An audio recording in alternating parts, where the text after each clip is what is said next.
Well, it was the key leader in the investigation resolution that passed unanimously in December of 2019.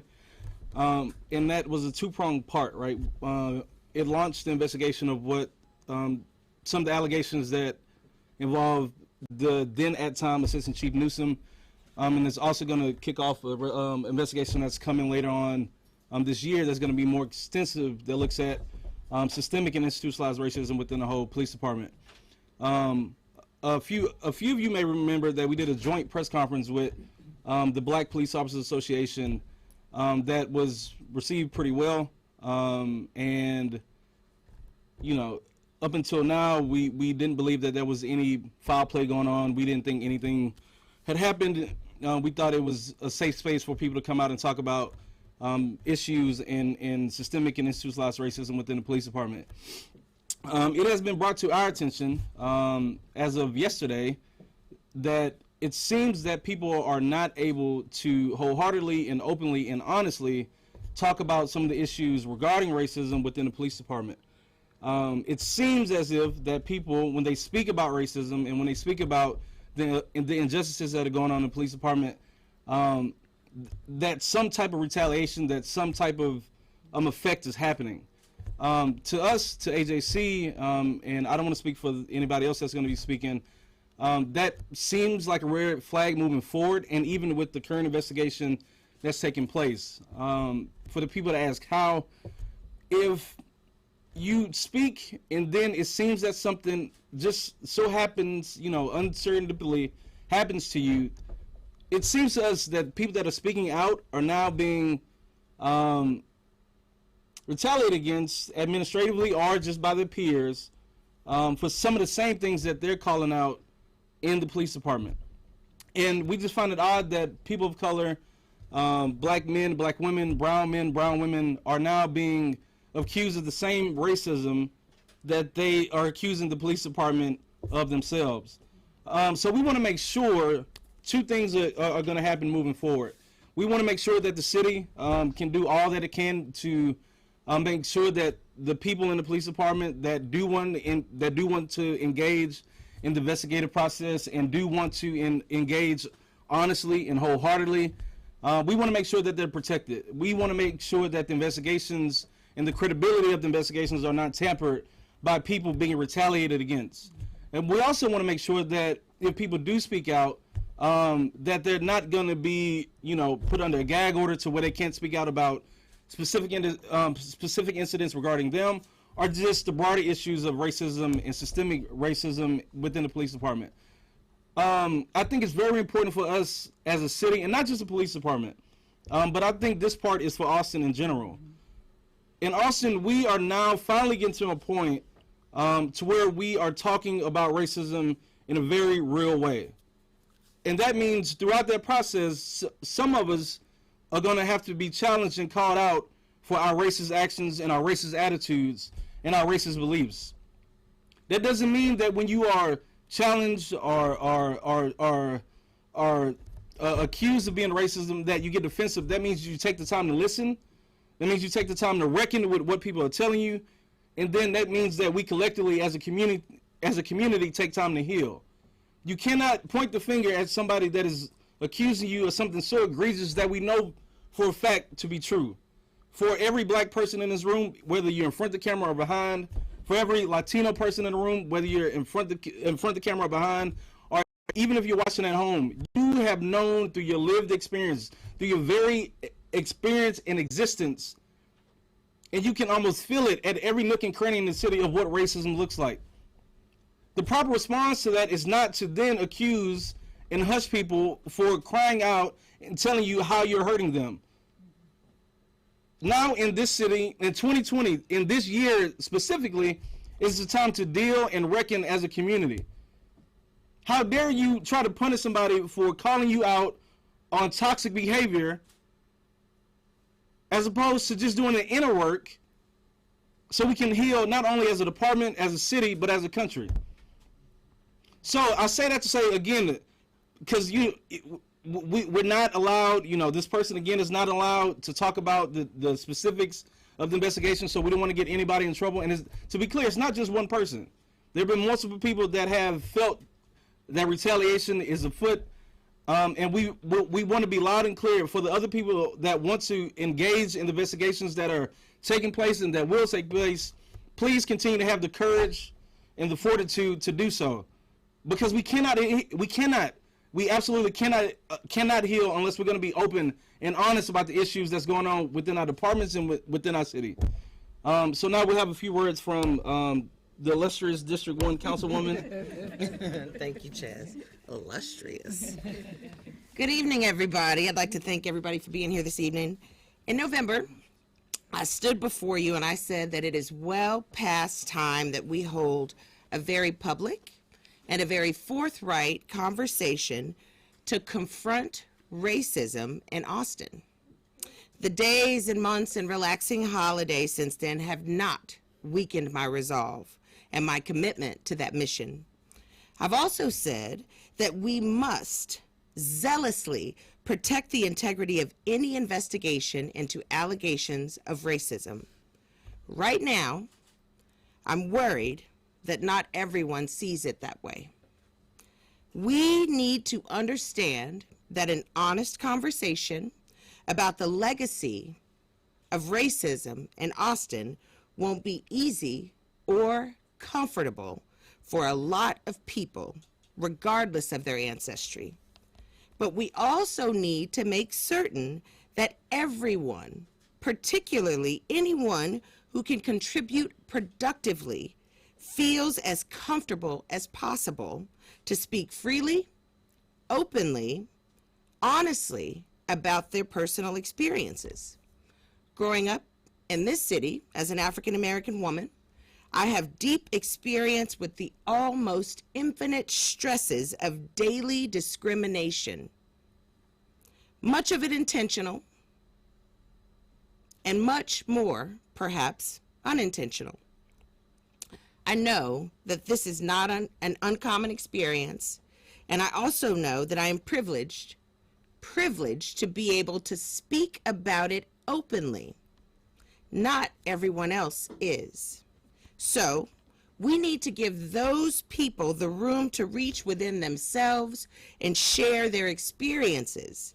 As we work to gather more information about what's been happening at APD, there is no room for anyone to weaponize this process to retaliate against their brothers and sisters within the department. I've been working here at this building for 1 year, but I can tell you that the city of Austin is one of the best places to work in the country.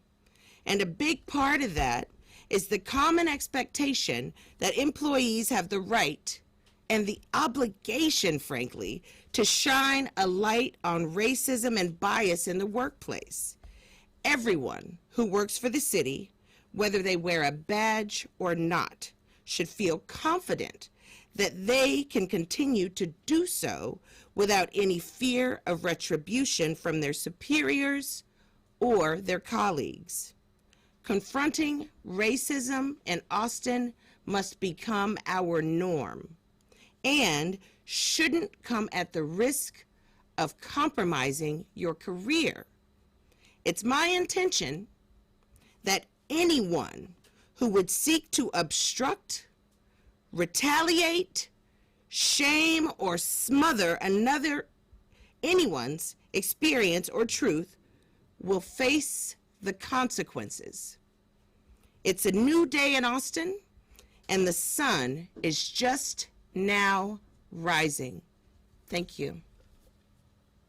And now we'll have Latrice Cook, who will be reading a statement from Pastor Galen Clark, who couldn't make it. One of his members had a heart attack, so he couldn't make it, but he prepared a statement, and she'll be sharing that with us, and then she may have a few words of her own.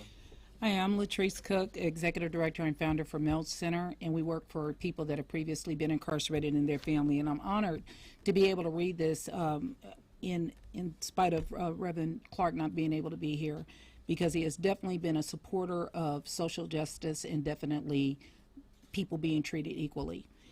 To whom it may concern, Austin is one of the fastest growing large cities in the United States. This growth is about more than numbers. The cultural, economic, and technological influence of Austin is continually expanding. This should make us proud. However, additional growth is urgently needed. In October of 2019, the revelation of racist language and attitudes at the highest level of Austin Police Department revealed what we already knew. There is more work to be done. City Manager Spencer Crunk retained Lisa Tatum, PLLC, to investigate these allegations of racism within the executive management of APD. The City Council agreed that matters of race must be investigated by adopting the resolution of Councilperson Natasha Harper Madison. These are moves in the right direction. Yet overcoming a culture of bias and racism is always met with resistance. Allegations that vocal advocates for change are facing retaliation are disheartening and, if true, unacceptable. This further corrodes community trust and mars the image of equity we project. I stand with my colleagues to ensure that APD officers be granted space to have authentic conversations about systemic racism without fear of retribution, to ensure that the investigation of APD is done thoroughly and that diverse voices are heard and valued, to ensure that information about the upcoming investigation of APD be shared as soon as possible, and to ensure the integrity of this investigation is protected by executive management in the Austin Police Department. Humbly submitted, Galen Clark, Greater Mount Zion Church, lead pastor. And I'd just like to say in closing, you know, in the 60s, we were getting hit with hoses, visibly getting sprayed with hoses, and we still are in this new decade. Things have got to change for the city of Austin. Thank you. And then after the press conference, Commissioner Orozco will be more than happy to do any English to Spanish translations. And I just want to leave on a note again, before we open up for questions. Again, I don't know. I'm not allowed to. I'm not allowed to know, nor do I know the details of the accusations that have come forward. I just know they have been more than one. Which brings to, to our attention, our concern about the current investigation that will take place in the future. And again, I think it's important for not only the police department, because this is not just a police problem. It's important for the city of Austin to know where with 7%, 7.5% black, all the minorities to get together are still not the majority. We have to understand, if we want to get to this place where we paint Austin to be, we're going to have some serious, real, at times ugly dialogues about what racism is, what it looks like, what it makes people feel like. A lot of times, a lot of advocates for healing, they want to do healing in such a kind of, magical, kind of Teletubby type of way. Healing doesn't look like that. Healing is hard. It's very difficult to look at people and tell them you hurt me, and tell them this is how you made me feel. And it's very difficult to sit there and take that. So with the police department, the people that are sworn, the people that swear to protect and service, the people that I like to say have the gift of God with a gun and a badge to either give life or take it, we have to hold those people to a higher standard. And we need those people to know that this is going to be a very difficult time, because this is one of the few departments in the country that is actually doing something like this. So for that, I think they deserve applause and kudos. But through this transition time, they also have to know this is going to be extremely difficult. And I think I don't want to speak for Ken Cassidy and the police, the association. I don't want to speak for Kerry and the Crime Commission, but I think we share the same goals, that we want the best people in uniform to protect all of Austin, Texas. And we can't do that if you have bias, if you have racism, if you have misogyny and all these type of things. So in order to do that, we're going to have to get through this hard part so we can get back to work and work on becoming the Austin that we want to be. So we'll take a few questions, and we'll get out of here. Hey, Chaz, Yeah. just to clarify, is it officers of color within APD who are coming forward with these allegations of retaliation? It's officers of color and a few in the LGBTQ community. Okay, got Yep. it, but they're all within APD. Yes. Okay. Yeah, my question was also on specifics. What is the retaliation? If you can go any further with detail, I know that this is a sensitive matter. And I do want to be clear. I don't think the retaliation is something that's happening administratively, right? I think it's very convenient that now, after these people have come out and the people are now speaking out, that now they're being under investigation for like very petty things that I would assume that adults could just talk about and squash out. But when you take it to, you know, IA level and investigative level to where people can't talk, where people can't speak out now, where people are at risk of losing promotions, like that's when it just seems kind of fuzzy to me. But you know, I'm not saying any foul play is afoot when it comes to like administration within the police department, but even on a peer-to-peer level, I think we need to understand that this is going to be a very difficult transition, and we need to allow each other grace and time to get through this very hard phase of what APD is going through right now. This investigation was expected by January 23rd next week. Is that still the expectation?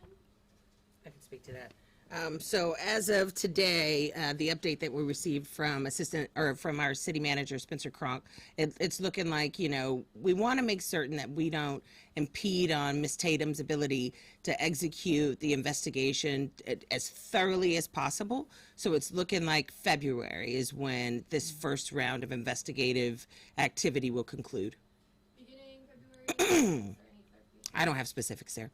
And when that is done, will that, I mean, I don't know if this is information for you, but do you feel like that would hurt or that could stall future cadet classes? There are, as we heard from Chief Manley today, 180 vacancies at APD. Will that stall future cadet classes? I'll say what I've been saying all along as it pertains to future cadet classes. You know, it's abnormal that we would have 3 cadet classes in a year.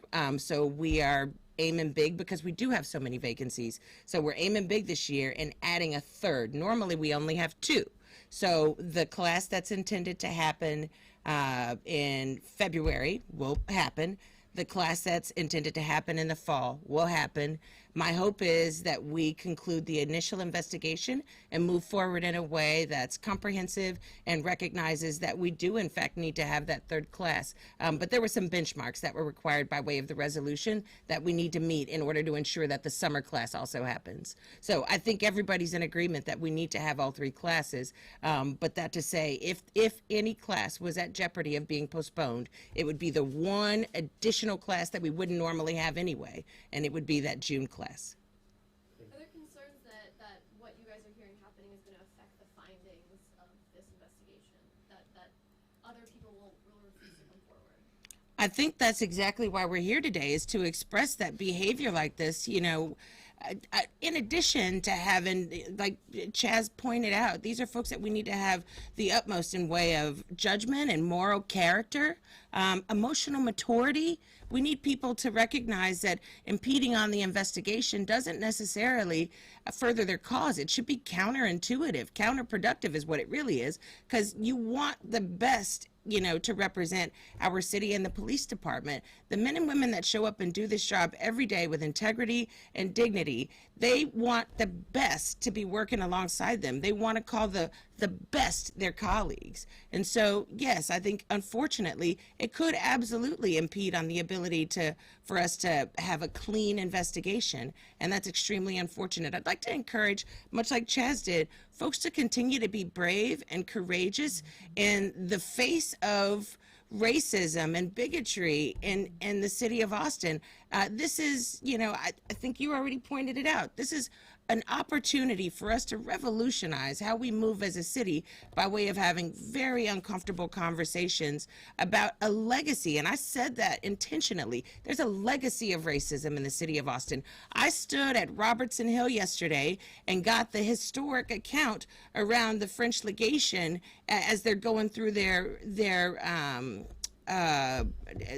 rehab, and had to recognize that in the city of Austin, there were 9 enslaved people that were owned by other humans in the city of Austin, right there in my fair east side of Austin.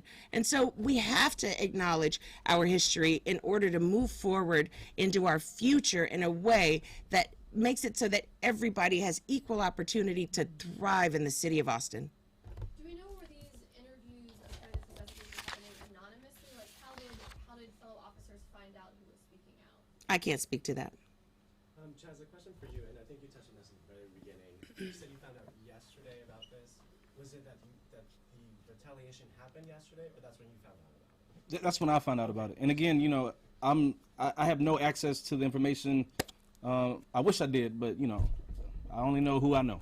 And just to clarify, you did say that this is you're finding out that people of color, I'm assuming obviously the officers we're talking about, are now being accused of the same racism that they're accusing APD of, I guess, doing. Just to put it simply, do you imply that these other officers are going up to these officers of color and telling them that they're being racist by, making claims of racism with APD? Yes, and I don't know. I think this is part where it might not make the news, but at AJC, if AJC 101, we let people know very quickly that black people and people that are not empowered, people that are not in privy to white supremacy, cannot be racist. You can be prejudiced, you can be mean, you can be an unsurly person, you cannot be racist. Like a racist rank and file officer has no jurisdiction to put your job in jeopardy, like what I'm told is going on here, right? Like Natasha can't be racist as a city council person because she's in a district where most of the people still, thank God, look like her. And she's going to do everything she can to protect those people. Like racism is power plus privilege, right? So the fact that we have people in power, people in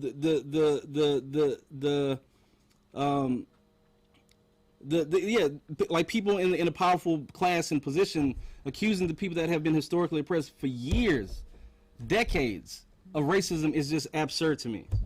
It's just not possible. So. Is there anything the city can do to kind of ensure these allegations of retaliatory behavior are not impeding the investigations, or is just kind of calling it out and encouraging people to continue to come forward and participate to the extent of what can you do to protect the investigations? I think the latter. I think recognizing people's bravery and really, offering them the opportunity to disclose if they feel like something inappropriate has taken place. Like I said, we don't only encourage it, we require that racist behavior is spotlighted and reported. So I think what the city can do is, offer some forms of protection for us, having people do exactly what we ask them to do. Councilmember, are you concerned now about the wider audit that you called, that councilmembers called for? Now that we have these concerns with this smaller, more narrow investigation about what retaliation or obstruction people could face in this larger investigation? I think my concern is certainly overshadowed by the fortitude that's being offered to my resolve here. I feel entirely encouraged that if even before we've received the results of the preliminary investigation, it's being implied that there are people that are so concerned that what will be uncovered by way of this initial investigation and the broader investigation tells me everything I need to know about forging ahead and the importance of the broader investigation. We have to root racism out of the Austin Police Department. There's no way around it. And the men and women who do this job, who do it well, with dignity and honor, they want that too. This is not an anti-police perspective. This is a pro-one unified Austin perspective.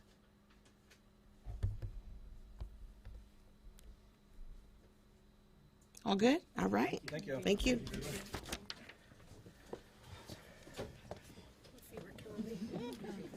Does anybody need Spanish? Yeah.